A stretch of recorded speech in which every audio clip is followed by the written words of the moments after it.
My best friend 24 says I owe her everything I have, including my boyfriend.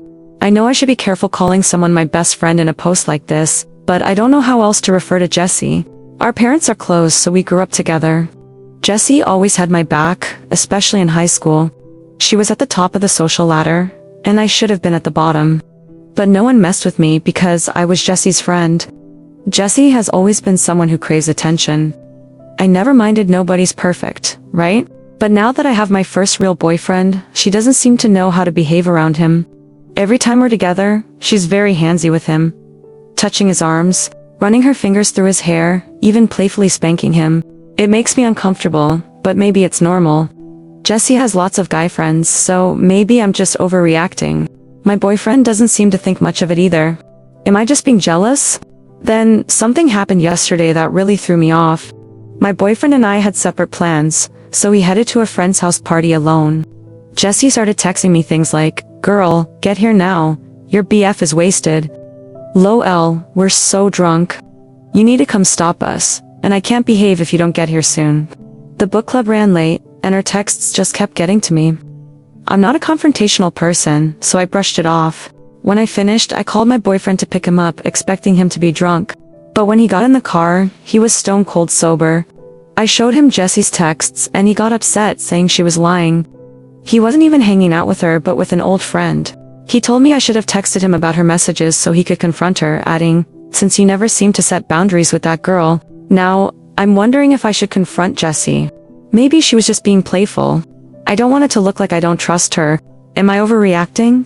Update 1. Thanks to everyone who commented, especially those who encouraged me to speak up. I hate confrontation, so your advice meant a lot to me.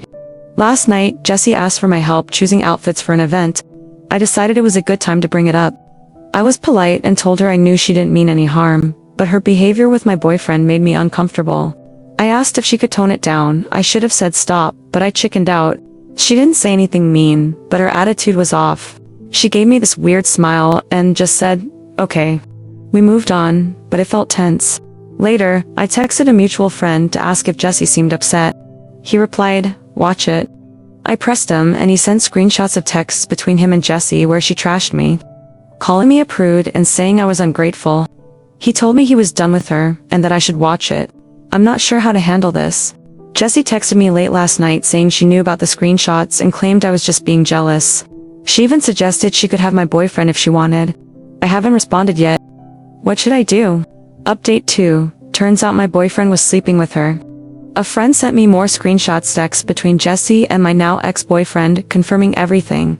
I confronted him and he admitted it, saying Jessie kept throwing herself at him. He claimed it was just sex and that he only did it to make her leave him alone. He begged for forgiveness, but I'm done. I broke up with him. Jessie tried reaching out too, saying I ghosted her, but she kept messaging. I canceled the trip we were supposed to take together, which my parents had partly paid for. I sent her the cancellation emails with a simple bye before blocking her. My roommate has been amazing through all of this, even canceling plans to stay with me. I also started seeing a therapist who's helping me see how toxic my friendship with Jessie was. She introduced me to the narcissist prayer, which fits Jessie to a T. That didn't happen. If it did, it wasn't my fault. If it was, I didn't mean it. And if I did, you deserved it. I've cut ties with both of them and I'm focusing on healing. Final update. XBF kept trying to get in touch through mutual friends, begging for another chance. I ignored him. I even ran into him at a book event. He tried to sweet talk me into coffee, but I told him to move on. Jessie also kept trying to contact me, panicking about the canceled trip. She even showed up at my place, but my roommate told her to leave. My therapist helped me realize Jessie was never really my friend. She was using me, and I was too blind to see it. I'm planning to take the trip money and go somewhere alone to clear my head. I deserve someone who loves me in a healthy way, and that's what I'm focusing on now. Thanks to everyone who listened and supported me. This is my last update. I'm ready to move on.